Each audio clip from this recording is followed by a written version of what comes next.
اللہ تعالیٰ نے انسان کی تخلیق کی حقیقت بیان کرتے ہوئے فرمایا لقد خلقنا الانسان فی کبد، بلا شبہ یقیناً ہم نے انسان کو بڑی مشقت میں پیدا کیا ہے، اور اس مشقت سے مراد وہ سختیاں اور مشقتیں ہیں جو انسان اس دنیا میں برداشت کرتا ہے، اور وہ مشقتیں بھی جو برزخ میں ہوں گی، قبر میں ہوں گی، اور وہ جو قیامت کے دن اس کو برداشت کرنا ہوں گی۔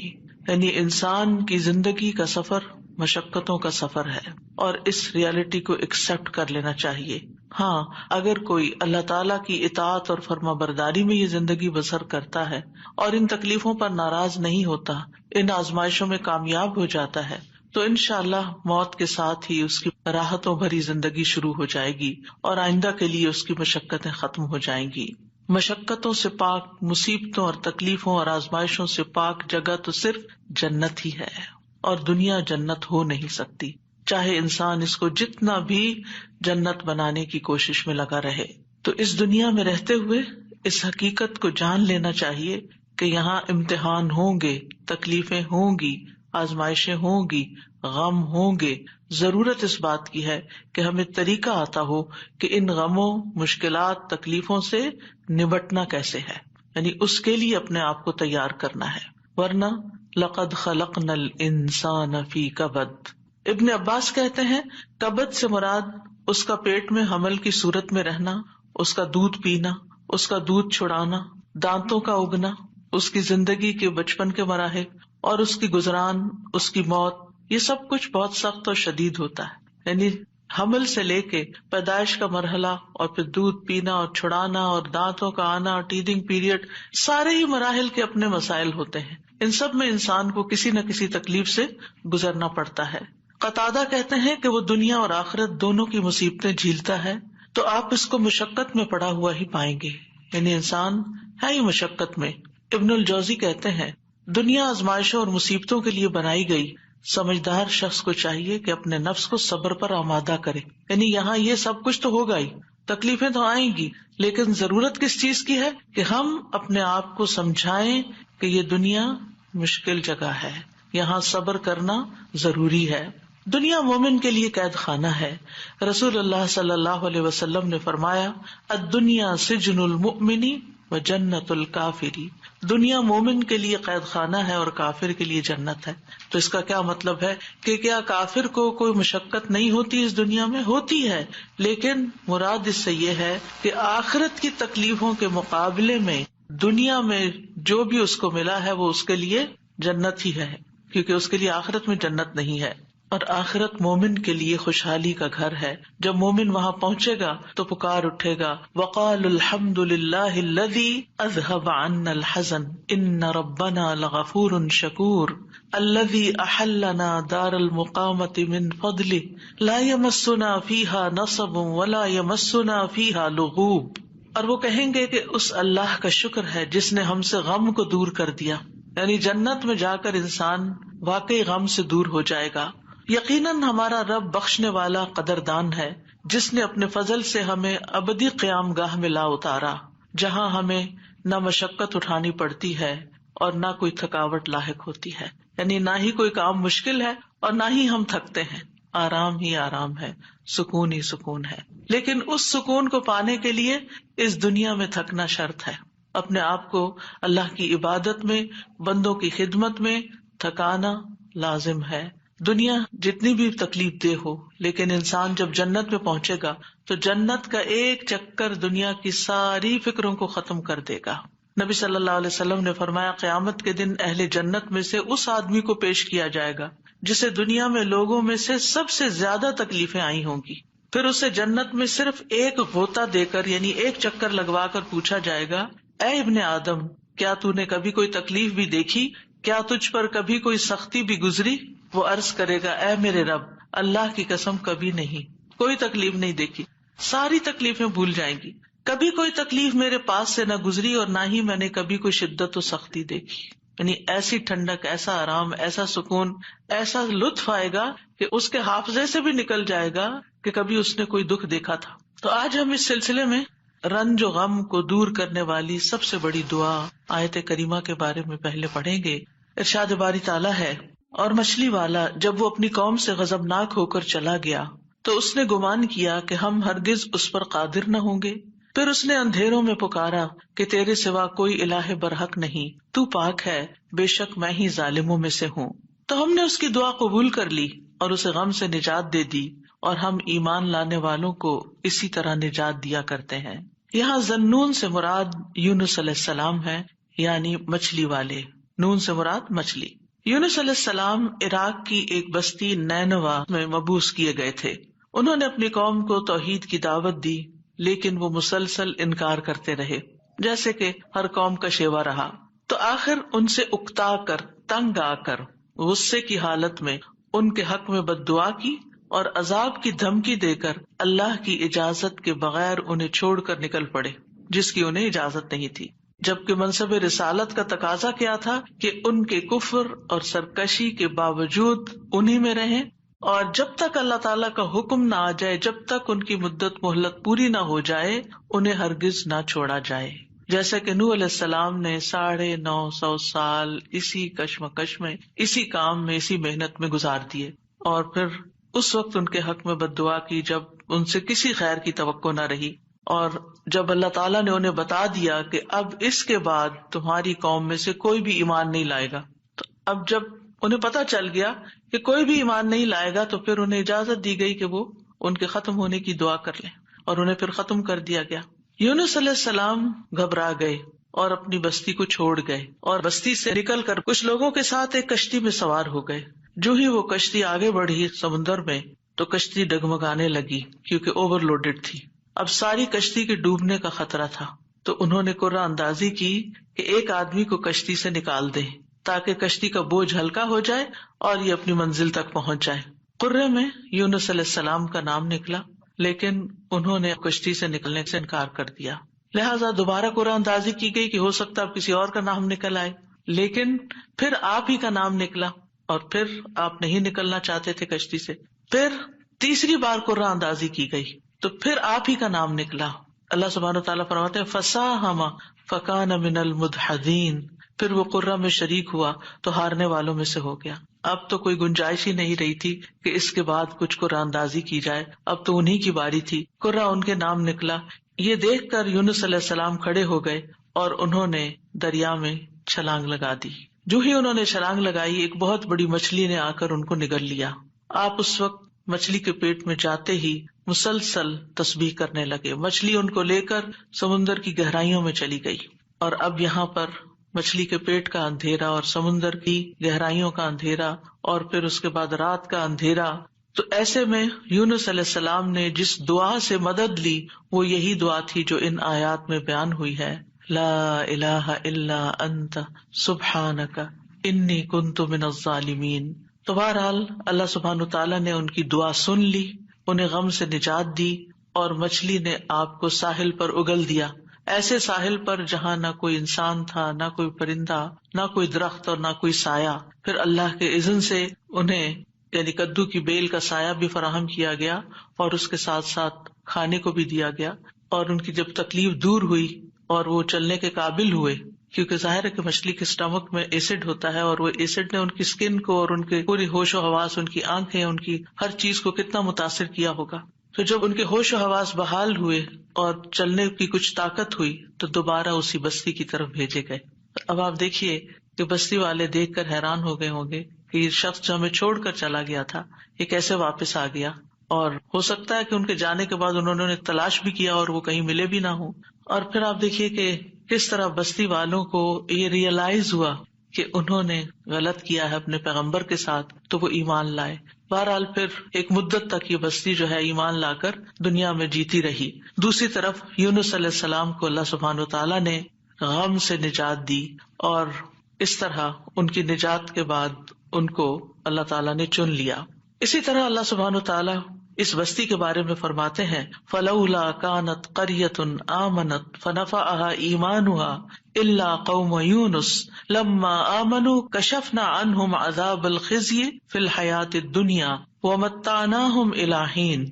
سو کوئی ایسی بستی کیوں نہ ہوئی جو ایمان لائی ہو، پھر اس کے ایمان نے اسے نفع دیا ہو یونس کی قوم کے سوا، جب وہ ایمان لے آئے تو ہم نے ان کی ذلت کا عذاب دنیا کی زندگی میں ان سے ہٹا دیا اور انہیں ایک وقت تک سامان دیا. کہا جاتا ہے کہ یونس علیہ السلام جب قوم کو چھوڑ کر گئے تھے اور ان لوگوں کو یہ بات سمجھ آ گئی کہ وہ نبی تھے اور وہ جھوٹ نہیں بولتے، تو وہ سب کے سب اپنے بچوں، چوپایوں، مویشیوں سب کو لے کر صحرا کی طرف نکل گئے اور ماؤں کو بچوں سے الگ کر دیا اور اللہ سبحانہ وتعالیٰ کے حضور میں رو رو کر دعائیں کی، حتیٰ کہ ان کے اونٹ بلبلانے لگے اور بچے بھی رونے لگے اور گایوں کے بچے ڈکرانے لگے اور بھیڑ بکریاں اور سارے جانور بولنے لگے. یعنی ایک سما ہوگا اس توبہ استغفار کا کہ کس طرح انہوں نے فریادیں کی. آپ دیکھیے ادھر ان کا پیغمبر فریادیں کر رہا ہے اور ادھر ان کی قوم فریادیں کر رہی ہے اپنے سارے مال و متاع کے سمیت. تو اللہ سبحانہ وتعالیٰ نے کس طرح ان کی فریادیں سن لی. تو اس سے کیا پتا چلتا ہے کہ دعا مانگنے کا بھی ایک سلیقہ ہوتا ہے. بے روح دعائیں، بس صرف الفاظ کا دہرا دینا، کبھی چپ کر کے دل میں دہرا لینا، کبھی زبان سے لفظ نکالے بغیر صرف منہ سے بول دینا، یہ کافی نہیں ہوتا، بلکہ اس کے لیے بہت ضروری ہوتا ہے کہ انسان اپنی آہوزاری ظاہر کرے، اللہ سبحانہ تعالیٰ کے آگے اپنی بے قراری کو بیان کرے اور اپنی کیفیت اور اپنے غم اور اپنے دکھ کی داستان سنائے اور محنت کرے دعا میں. ہم دعا میں محنت نہیں کرتے، ہم ایک آدھ دفعہ بس کر لیتے ہیں، کبھی تھوڑا بہت آنسو بھی آ گئے، تھوڑا بہت رو پڑے اور بات ختم ہو گئی اور پھر کہا ہم نے تو بڑی دعا کر لی، ہماری تو سنی نہیں جاتی. یونس علیہ السلام نے یہ آیت کریمہ کیسے پڑھا تھا اور ہماری قوم میں کیسے رواج ہے آیت کریمہ پڑھنے کا. یعنی باتیں بھی چل رہی ہوتی ہیں اور گٹنیاں پھینکی جا رہی ہوتی ہیں اور 1.25 لاکھ پورا کرنا ہوتا ہے اور کوئی صحیح پڑھ بھی رہا ہوتا ہے اور کوئی اس کے پروننسیشن بھی نہیں جانتا اور کچھ سے کچھ اس کو پڑھ رہا ہوتا ہے، اور پھر یہ کہ توقع رکھتے ہیں کہ اب ہم نے 1.25 لاکھ پڑھ کے دے دیا ہے تو ہماری مشکل ضرور آسان ہو جائے. حالانکہ بات 1.25 لاکھ کی نہیں، اور قرائن سے کہیں یہ پتہ نہیں چلتا کہ یونس علیہ السلام نے 1.25 لاکھ پورا کیا تھا اور جب وہ اس سے نکلے تھے. ہو سکتا ہے انہوں نے چند ہی بار پکارا، لیکن پوری تکلیف میں جب کراہتے ہوئے روتے ہوئے پکارا تو اللہ سبحانہ تعالیٰ نے اس دعا کو سن لیا. تو ہم سب کو بھی چاہیے کہ اپنی دعاؤں کے اندر رقت پیدا کریں، خشوع پیدا کریں، عاجزی سے دعا مانگیں، رو کے دعا مانگیں. جو بھی مشکلات اٹکی ہوئی ہیں، جو بھی مسائل ہمارے ارد گرد ہم پہ چھائے ہوئے ہیں، جن چیزوں کی طرف سے بھی ہم پریشان ہیں، جو بھی غم، ہم، حزن اور مستقبل کے فکر اور پریشانیاں، جو چیزیں بھی ہماری زندگی میں عام ہو رہی ہیں، ان سب کو دور کرنے کے لیے ہم اللہ کو پکاریں اور خوب پکاریں. تو اللہ سبحانہ تعالیٰ نے یہاں ان کا نام نہیں لیا ان آیات میں، بلکہ ذنون کہا، مچھلی والا، کیونکہ نون مچھلی کو کہتے ہیں اور مچھلی نے انہیں نگل لیا تھا. وَذَنُّونِ إِذْ ذَهَبَ مُغَاضِبًا، یعنی غصے میں گئے تھے، ناراض ہو کے گئے تھے قوم سے. فَظَنَّ أَن لَّن نَّقْدِرَ عَلَيْهِ، انہوں نے یہ ہرگز نہیں سمجھا کہ اللہ تعالیٰ ان پر قابو نہ پا سکے گا. یعنی اس کا مطلب ہے کہ انہوں نے سمجھا کہ شاید ان کی پکڑ نہیں ہوگی، یعنی انہیں کچھ کہا نہیں جائے گا. قدرہ کا مطلب ہوتا ہے کسی پہ کوئی چیز تنگ کر دینا، جس سے رزق کی تنگی کے لیے بھی یہ لفظ قرآن میں استعمال ہوتا ہے. مطلب یہ ہے کہ یونس علیہ السلام جب اپنی قوم کو چھوڑ کر نکل رہے تھے تو انہوں نے یہ سمجھا تھا کہ اس پر وہ حق بجانب ہیں اور ان کی پکڑ نہیں ہوگی، یعنی ہم انہیں کچھ نہیں کہیں گے، لیکن پکڑ ہو گئی کیونکہ اللہ تعالیٰ کا حکم نہیں آیا تھا. اچھا، بعض اوقات ہم بھی کچھ اپنی زندگی میں ایسے کام شروع کر دیتے ہیں یا ایسے ڈیسیژن لے لیتے ہیں اور ساتھ ہی اس خوش فہمی میں مبتلا ہو جاتے ہیں، یہ تو معمولی سی بات ہے، اس پہ اللہ تعالیٰ کیا پکڑے گا، اس پہ نہیں پکڑ ہوتی. لیکن کبھی بھی جان بوجھ کے نافرمانی نہیں کرنی چاہیے اور انسان کو حد الوسع کوشش کرنی چاہیے کہ اللہ تعالیٰ کی ناراضگی کے کاموں سے بچے اور کسی بھی گناہ کو ہلکا نہیں سمجھنا چاہیے، چھوٹا نہیں سمجھنا چاہیے کہ اس پہ نہیں پکڑ ہوتی. لیکن پکڑ ہو گئی. فنادى في الظلمات ألا إله إلا أنت سبحانك إني كنت من الظالمين. آپ دیکھیے ہم سے بھی جب کوئی غلطی ہوتی ہے نا، کوئی بات منہ سے غلط نکل جائے، کوئی ہمارا رویہ کسی کے ساتھ غلط ہو جائے، معاملہ کسی کے ساتھ سخت ہو جائے، ہم کسی کے ساتھ تلخ ہو جائیں، تو اس کے بعد ہمارے دل میں ریگریٹ ضرور آتی ہے، ہمیں احساس ہوتا ہے. اور حدیث میں آتا ہے کہ فرشتہ 6 گھڑیاں قلم اٹھائے رکھتا ہے. اگر اس میں، اب گھڑیوں سے مراد کتنی ڈیوریشن ہے یہ نہیں مجھے معلوم، لیکن مطلب یہ ہے کہ کچھ دیر اس کو دی جاتی ہے کہ کیا یہ اپنی غلطی مانتا ہے. اور کچھ اللہ کے بندے ایسے ہوتے ہیں کہ جو ہی ان سے غلطی ہوتی ہے اور ان کے دل میں پنچ ہوتی ہے، ان کو شرمندگی ہوتی ہے، وہ فوراً استغفار شروع کر دیتے ہیں اور اپنی غلطی کو مان جاتے ہیں اور کہتے ہیں کہ یہ کیا کیا میں نے، مجھے ایسا نہیں کرنا چاہیے تھا. اور پھر کیا ہوتا ہے، اللہ تعالیٰ اپنی رحمت سے معاف کر دیتا ہے ایسے بندوں کو. تو یونس علیہ السلام سے بھی جو ہو گئی کمی اس کے بعد انہیں احساس ہو گیا کہ ایسے ہی ان کا نام کرے میں نہیں نکلا. اسی طرح ہم پر جب کوئی مشکل آتی ہے تو بعض اوقات انسان سوچتا ہے کہ یہ مشکل ایک دفعہ آئی ہے پھر آ گئی ہے یہ کیا ہو رہا ہے میرے ساتھ, یہ کیوں آ رہی ہے, ضرور میں نے کوئی ایسی غلطی کی ہے. پھر انسان استغفار شروع کر دیتا ہے اور آیت کریمہ کا ورد شروع کر دیتا ہے کہ کوئی مصیبت اللہ کے اذن کے بغیر نہیں آتی. یہ اگر مشکل آئی ہے, مصیبت آئی ہے تو ضرور اس کے پیچھے کوئی وجہ ہے. تو آپ دعا کر سکتے ہیں کہ یا اللہ مجھے میری غلطی دکھا دے, مجھے میرا جو بھی گناہ ہے مجھے اس کی یاد آ جائے, مجھے اس کی سمجھ آ جائے, میں اس کو چھوڑ دوں تو اس کو معاف کر دے. تو استغفار کی کثرت جو ہوتی ہے وہ انسان کو مشکلات سے نجات دیتی ہے. فنادى في الظلمات, تو انہوں نے اندھیروں میں پکارا. کون سے اندھیرے؟ رات کا اندھیرا, سمندر کا اندھیرا, مچھلی کے پیٹ کا اندھیرا اور غموں کا اندھیرا کہ میں کہاں پھنس گیا ہوں, وہاں سے نکلنے کا کوئی راستہ ہی نہیں. آپ دیکھیے کہ اگر کوئی ڈور بند ہوتا ہے تو انسان ڈور بجاتا ہے, کوئی آ کے کھول دیتا ہے, دروازہ توڑ دیتا ہے, انسان کچھ نہ کچھ حل نکل آتا ہے. گھر کے اندر اگر انسان کہیں ٹریپ ہو گیا, ٹریفک میں ٹریپ ہو گیا, کہیں اور ٹریپ ہو گیا, کوئی نہ کوئی آ کے آگے بڑھ کے کوئی مدد کر سکتا. لیکن مچھلی کے پیٹ کے اندر ٹریپ ہو جانا, نو وے آؤٹ. اور آپ کو پتا مچھلی کا پیٹ ہوتا بڑا ہے, جیسے ویل مچھلی ہے نا, تو اس کا جو ماؤتھ ہوتا ہے وہ بہت بڑا نہیں ہوتا. کرل کھاتی ہے نا, کرل بہت چھوٹی چھوٹی چیز ہوتی ہے, اور کئی ٹن کرل کھا جاتی ہے, لیکن یہ ہے کہ چھوٹی چیز اندر لے جا سکتی. اب یہ تو اللہ کے اذن سے اس کا منہ کھل گیا ہوگا اور وہ اندر چلے گئے, اور یہ بھی نہیں ہمیں پتا کہ وہ ویل تھی یا کوئی اور, کیونکہ سمندر کی اکثر مخلوق تو ہمارے علم میں ہی نہیں ہے, یہ تو انسانوں کے اندازے ہیں. تو بہرحال ان کے دل پہ جو غم تھا اور جو تکلیف تھی اس میں انہوں نے پکارا اور سب سے پہلے توحید کا اقرار کیا, لا الہ الا انت, کہ اس وقت مجھے پکا یقین ہے اور مجھے اس پر پورا اعتماد ہے کہ اس مشکل سے صرف تو نکال سکتا ہے, کوئی بھی نہیں. میری فریاد سننے والا کوئی نہیں, میری مدد کرنے والا کوئی نہیں, میرے کام آنے والا کوئی نہیں. تو آپ دیکھیے مشکلات کے حل کے لیے سب سے پہلی چیز توحید کا اقرار کرنا چاہیے.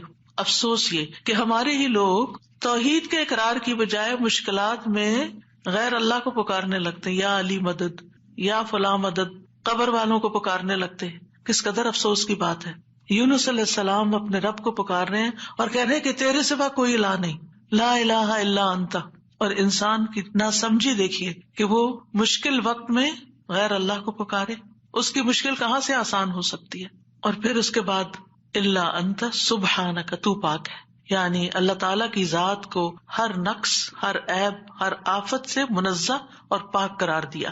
ہمارے ہاں کیا ہوتا ہے, جب کوئی تکلیف آتی ہے یا ہم لوگوں کو بلیم کرتے ہیں, ان کی وجہ سے ہوا ہی ہے, فلاں نے نظر لگا دی ہے, یا پھر ہم اللہ تعالیٰ کو الزام دینے لگتے ہیں, اٹس ناٹ فیئر, میرے ساتھ اچھا نہیں ہوا.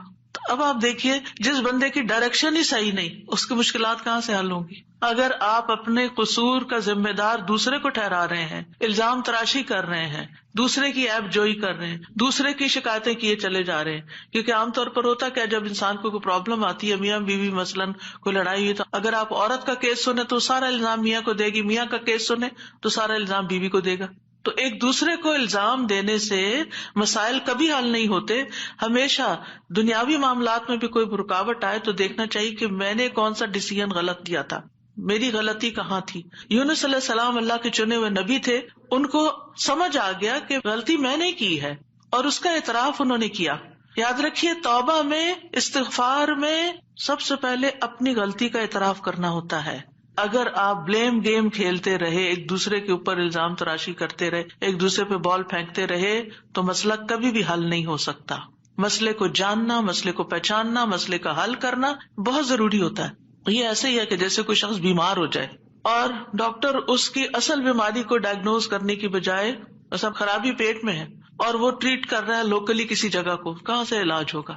اگر اصل کاز پتا چل جائے اور اس کاز کو ہٹا دیا جائے. مثلا آپ دیکھیں الرجی کے کیسز میں کیا ہوتا ہے, آپ جتنی چاہیں دوائیاں لگا لیں, جب تک آپ اس چیز کو اوائڈ نہیں کریں گے جس سے آپ الرجک ہیں, آپ کی بیماری دور ہو نہیں سکتی.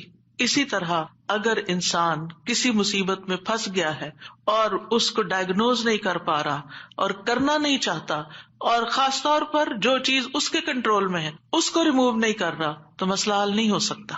تو اللہ سبحانہ تعالیٰ کے ہاں بھی دعا اور فریاد کا سلیقہ یہی ہے کہ انسان اپنے آپ کو قصوروار ٹھہرائے جہاں وہ قصوروار ہے, اور اگر قصوروار نہیں ہے، پکا یقین ہے، سراسر آپ پہ ظلم ہوا ہے، پھر اللہ کی رحمت کو پکارے، یا حی یا قیوم برحمتک استغیث. ورنہ اپنی غلطیاں، اور کون انسان یہ کہہ سکتا ہے کہ وہ پاک باز ہے، اس سے کوئی غلطی نہیں ہوتی، قصور اس کا نہیں، کچھ نہ کچھ. ٹھیک ہے ایک کا 10% اور ایک کا 90% قصور، لیکن کہیں نہ کہیں 10% تو ہوتا ہے نا، اس 10% کی ہی غلطی کی معافی مانگ لیں. تو اعتراف جو ہے، گناہوں کا اعتراف، وہ انسان کو دنیا کی مشکلات سے بھی اور آخرت کی مشکلات سے اور گناہوں سے نجات دلاتا ہے.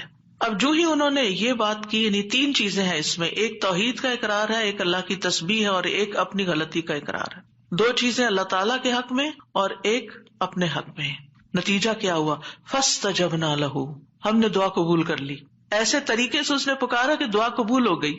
وَنَجَّيْنَاهُ مِنَ الْغَمِّ، ہم نے اس کو غم سے نجات دے دی. یہ قرآن کے الفاظ ہیں. لہذا جس کے دل پر کوئی بھی غم ہے کسی بھی چیز کا، اولاد کی طرف سے، ازواج کی طرف سے، یا مال کی طرف سے، یا کسی بھی طرح کا کوئی غم، ہم، فکر، پریشانی، اس کو انہی کلمات کو لازم کر لینا چاہیے اور اسی جذبے کے ساتھ پڑھنا چاہیے جس جذبے کے ساتھ یونس علیہ السلام نے پڑھا تھا. وَنَجَّيْنَاهُ مِنَ الْغَمِّ، اس وقت وہ غم میں گھرے ہوئے تھے تو اللہ نے ان کو نجات دے دی. وَكَذَلِكَ نُنْجِي الْمُؤْمِنِينَ، یہ صرف ان کے لیے نہیں تھا، ہم اسی طرح سارے مومنوں کو نجات دیتے ہیں. جو بھی یہ دعا پڑھے گا اس کو غم سے نجات مل جائے گی. تو گویا مومنوں کو اس بات کی ترغیب دی جا رہی ہے، اس بات کا سلیقہ سکھایا جا رہا ہے کہ غم اور دکھ اور تکلیف کے موقع پر انہیں کیا پڑھنا ہے، کیا کہنا ہے. اور جب انسان یہ دیکھتا ہے کہ سابقہ مومنین کو اس دعا کی وجہ سے تکلیف سے نجات ہوئی تو اس کا ایک یقین بڑھ جاتا ہے کہ اللہ تعالیٰ میری تکلیف بھی دور کر دے گا. اگر وہ رب یونس علیہ السلام کو مچھلی کے پیٹ سے نکال سکتا ہے تو میرا رب مجھے اس مشکل سے کیوں نہیں نکالے گا، کیوں نہیں نکال سکتا، وہ ضرور نکالے گا. تو اس سے خاص طور پر یہ بات پتہ چلتی ہے کہ تحلیل یعنی لا الہ الا اللہ اور تسبیح سبحان اللہ یا سبحانک، یہ ہر غم کو دور کرنے کے لیے مجرب نسخے ہیں. یہ 2 چیزیں کرب اور مصیبت سے نجات دلاتی ہیں. تو جو شخص بھی اللہ کی کتاب پر ایمان رکھتا ہے، قرآن مجید کو اللہ کا کلام سمجھتا ہے، اللہ کے وعدے پر بھروسہ کرتا ہے، اللہ کی اس بات کو سچا سمجھتا ہے، تو پھر وہ اسی طریقے پر اس دعا کے ساتھ اپنے رب کو پکارے تو اللہ تعالیٰ اس کی دعا قبول کرے گا اور اس کو غم سے نجات دے گا. اس دعا کی فضیلت کے بارے میں احادیث بھی آتی ہیں. نبی صلی اللہ علیہ وسلم نے فرمایا، ذُنُّون کی دعا جب وہ مچھلی کے پیٹ میں تھے، یعنی لا الہ الا انت سبحانک انی کنت من الظالمین، جب بھی کوئی مسلمان کسی معاملے میں ان الفاظ کے ساتھ اپنے رب سے دعا کرے، وہ دعا اس کے لیے ضرور قبول ہوگی. اللہ سبحانہ و تعالیٰ کے بعد نبی صلی اللہ علیہ وسلم نے بھی اس بات کو کنفرم کیا ہے کہ یہ دعا مسائل کا حل ہے. بہت لمبے چوڑے وظیفے پڑھنے کی بھی ضرورت نہیں، لیکن پڑھے تو کوالٹی کے ساتھ، درد کے ساتھ، تڑپ کے ساتھ، تکرار کے ساتھ، اصرار کے ساتھ، افتقار کے ساتھ، اپنی محتاجی ظاہر کرتے ہوئے، اپنی غلطی کا اعتراف کرتے ہوئے. اسی طرح سلسلہ صحیحہ کی حدیث ہے، رسول اللہ صلی اللہ علیہ وسلم نے فرمایا، کیا میں تمہیں ایسی چیز نہ بتا دوں کہ جب تم میں سے کسی آدمی کو رنج و الم اور دنیا کی آزمائشوں میں سے کوئی آزمائش آئے تو وہ اس دعا کو پڑھے تو اس کی تکلیف دور ہو جائے گی. تو آپ سے کہا گیا کیوں نہیں؟ آپ نے فرمایا وہ مچھلی والے کی دعا ہے، لا الہ الا انت سبحانک انی کنت من الظالمین، کہ جس کو بھی آزمائش آئے وہ یہ دعا پڑھ لے تو اس کی دعا قبول ہو جائے گی، آزمائش ختم ہو جائے گی. ایک روایت میں آتا ہے، سعد کہتے ہیں، ایک مرتبہ مسجد نبوی میں میرا گزر عثمان بن عفان رضی اللہ عنہ کے پاس سے ہوا. میں نے انہیں سلام کیا، انہوں نے نگاہیں بھر کے مجھے دیکھا لیکن جواب نہیں دیا. میں عمر بن خطاب رضی اللہ عنہ کے پاس آیا، ان سے 2 دفعہ سوال کیا کہ کیا اسلام میں کوئی نئی چیز پیدا ہو گئی ہے؟ انہوں نے کہا نہیں. کیوں، کیا ہوا؟ میں نے کہا میں ابھی مسجد میں عثمان رضی اللہ عنہ کے پاس سے گزرا تھا، میں نے انہیں سلام کیا، انہوں نے نگاہیں بھر کے مجھے دیکھا لیکن جواب نہیں دیا. عمر رضی اللہ عنہ نے پیغام بھیج کر حضرت عثمان کو بلا لیا اور فرمایا کہ اپنے بھائی کے سلام کا جواب دینے میں آپ کو کیا رکاوٹ پیش آئی، کس چیز نے آپ کو روکا؟ عثمان رضی اللہ عنہ نے کہا کہ میں نے تو ایسا نہیں کیا. سعد کہتے ہیں میں نے کہا بالکل ایسا ہی کیا ہے. کہتے ہیں حتیٰ کہ عثمان رضی اللہ عنہ نے قسم کھا لی تو میں نے بھی قسم کھا لی. پھر عثمان رضی اللہ عنہ کو کچھ یاد آ گیا تو انہوں نے کہا بلا واستغفر اللہ واتوب الیہ، ہاں ایسا ہوا ہے، میں اللہ سے معافی مانگتا ہوں اور توبہ کرتا ہوں. آپ ابھی ابھی میرے پاس سے گزرے تھے، دراصل میں اس وقت ایک بات سوچ رہا تھا جو میں نے رسول اللہ صلی اللہ علیہ وسلم سے سنی تھی، اور اللہ کی قسم جب بھی مجھے وہ بات یاد آ جاتی ہے میری آنکھیں پتھرا جاتی ہیں اور میرے دل پہ پردہ آ جاتا ہے، یعنی مجھے اپنی ہوش نہیں رہتی. کہتے ہیں سعد نے کہا میں آپ کو اس کے بارے میں بتاتا ہوں. رسول اللہ صلی اللہ علیہ وسلم نے ایک مرتبہ کسی گفتگو کی ابتدا میں ایک دعا کا ذکر کیا تھا. تھوڑی دیر کے بعد ایک دیہاتی آیا، اس نے آپ کو مشغول کر لیا، یہاں تک کہ جب رسول اللہ صلی اللہ علیہ وسلم کھڑے ہوئے تو میں بھی آپ کے پیچھے پیچھے چلا گیا. جب مجھے اندیشہ ہوا کہ جب تک میں آپ کے قریب پہنچوں گا آپ اپنے گھر پہنچ چکے ہوں گے تو میں نے اپنا پاؤں زمین پر مارا تو رسول اللہ صلی اللہ علیہ وسلم نے میری طرف توجہ کی. پوچھا یہ کون ہے؟ ابو اسحاق ہے. کہتے ہیں میں نے عرض کیا جی یا رسول اللہ صلی اللہ علیہ وسلم. آپ نے فرمایا کیا بات ہے؟ کہتے ہیں میں نے عرض کیا کہ آپ نے ہمارے سامنے ابتدا میں ایک دعا کا تذکرہ کیا تھا اور پھر ایک دیہاتی نے آپ کو مشغول کر لیا اور آپ نے وہ بتائی نہیں دعا. آپ نے فرمایا ہاں وہ یونس علیہ السلام کی دعا ہے جو انہوں نے مچھلی کے پیٹ میں مانگی تھی، یعنی لا الہ الا انت سبحانک انی کنت من الظالمین. کوئی بھی مسلمان جب بھی کسی معاملے میں ان الفاظ کے ساتھ دعا کرے گا تو دعا ضرور قبول ہوگی.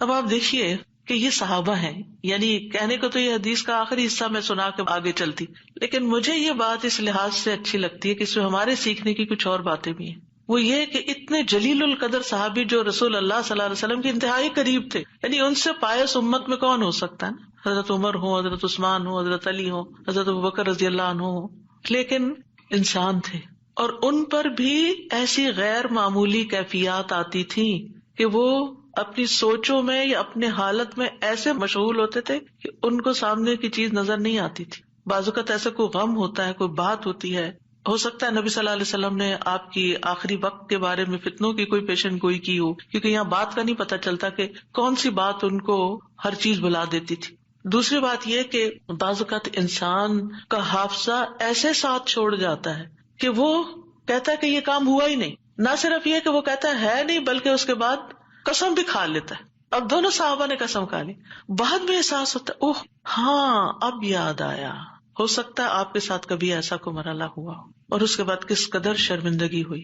پچھلے دنوں میرے ساتھ یہی ایک معاملہ ہوا. کسی نے مجھے کچھ امانت دی کسی کو دینے کے لیے اور میں جلدی میں تھی، وہ جلدی سے رکھ کے ڈرار میں بھول گئی. اس کے بعد جس کی امانت تھی اس نے مجھ سے پوچھا تو میں نے کہا کہ بالکل نہیں، مجھے تو کچھ پتا نہیں، کچھ پتا نہیں. 2-3 دفعہ انہوں نے پوچھا، انہیں ہر دفعہ کہا مجھے کچھ پتا نہیں، ایسا کچھ بھی نہیں. لا حول ولا قوت الا باللہ. پھر جب اس شخص سے پوچھا گیا تو پھر دور جا کے مجھے یاد ہے ہاں وہ میں نکل رہی تھی اور جلدی میں ایسے ہوا تھا. اور میں سوچوں کہ یا اللہ ایسی پھر تکلیف ہوتی ہے نا اندر کہ اتنی دفعہ میں نے غلط بیانی کی، حافظے کی کمزوری یا اس انسیڈنٹ کو بالکل بھول جانے کی وجہ سے. خاص طور پر اگر میں کلاس کے لیے نکل رہی ہوں اور مجھے کوئی کچھ بات کہے تو مجھے سمجھ نہیں آتی یہ کیا کہہ رہا ہے. یعنی آپ کی زندگی میں بھی کوئی ایسے اوقات ہوتے ہیں نا جب آپ کسی ضروری کام یا ضروری سوچ میں تو بچے آ کے کچھ کہتے ہیں وہ فلاں آیا ہے، فلاں کا فون ہے، اور آپ ایسے سنی انسنی کر دیتے ہیں جیسے آپ کو علم ہی نہ ہو. ہم سب انسان ہیں، ہم کمزور ہیں، ہم سے ایسی غلطیاں ہوتی ہیں، ہمیں ایسی غلطیوں کا احساس ہوتے ہی معافی مانگ لینی چاہیے. اور یہ جو ہم استغفار کرتے تو وہ کہتے کون سا گناہ کیے، کوئی گناہ تو ہے نہیں، کس بات کا استغفار، بے شمار گناہ ہیں ہمارے. اور ہم نے اپنا اعمال نامہ کوئی نہیں دیکھا اب تک کہ جس سے ہمیں یہ پتا چلے کہ وہ مٹ چکے ہیں کہ نہیں مٹ چکے، اور ہمیں اسٹل ابھی اور بھی معافی مانگنے کی ضرورت ہے.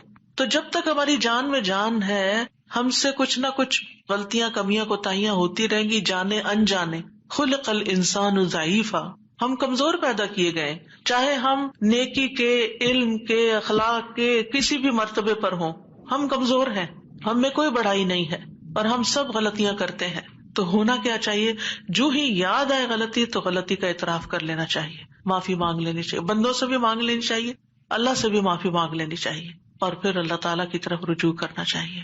تو اللہ سبحانہ وتعالیٰ معاف کر دینے والا ہے، اور وہی ایک اکیلا ہے جو مشکلات سے نکال سکتا ہے. یہ پکا یقین ہونا چاہیے، اور جتنا زیادہ یہ یقین ہوگا نا اتنا ہی زیادہ ہم اللہ کی طرف رجوع کریں گے، اتنا ہی زیادہ محبت کے ساتھ پھر اللہ ہی کو پکاریں گے کہ دروازہ یہی ہے جس کو کٹکھٹانا ہے، ہمیں ادھر سے ہی مسئلہ حل ہونا ہے اور کوئی رستہ نہیں ہے. جتنی توحید خالص ہوگی اتنی ہی دعا مؤثر ہوگی. اور یہ دعا جو ہے اس کو دعا الکرب بھی کہا جاتا ہے، تکلیف دور کرنے والی دعا. ہمارے ہاں اس کو آیت کریمہ کہا جاتا ہے، ورنہ ہر آیت کریمہ ہے. کریمہ کا مطلب معزز، اور اس کی کوئی گنتی مقرر نہیں ہے. لیکن اگر آپ تکرار سے پڑھیں، 100 دفعہ پڑھ لیں، 20 دفعہ پڑھ لیں، 50 دفعہ پڑھ لیں، ضرور پڑھ لیں، کو وہ منع بھی نہیں ہے. لیکن ایک مخصوص تعداد میں پڑھنے سے ہی مشکل کا حل ہونا، یہ یقین رکھنا یہ غلط ہے، ایسا نہیں ہونا چاہیے. تو اس دعا میں پھر دوہرا دیتی ہوں، کیونکہ اصل سبق یہ ہے جو آپ کو سیکھنا ہے. اور دعا تو آپ کو سب کو آتی، پہلے سے بھی پتا ہے، اور یہ حدیثیں بھی سنی ہوئی ہیں. جس چیز کو پلے باندھنا، جس چیز کو پکڑ کے رکھنا ہے، وہ کیا چیز ہے کہ جس سے یہ دعا اتنی افیکٹو ہے. تو اس میں 4 چیزیں ہیں. ایک ہے توحید، دوسرے ہے اللہ کو ہر عیب اور نقص سے پاک قرار دینا، تیسرے اپنے عبودیت کا اقرار کہ میں بندہ ہوں، غلطیوں والا ہوں، اور چوتھے اپنی غلطی اور کوتاہی کو مان جانا، اپنی غلطی کا اعتراف کرنا. جس بندے کے اندر یہ 4 چیزیں ہوں گی، جس دعا میں یہ 4 چیزیں آ جائیں گی، انشاءاللہ وہاں مسائل حل ہو جائیں گے.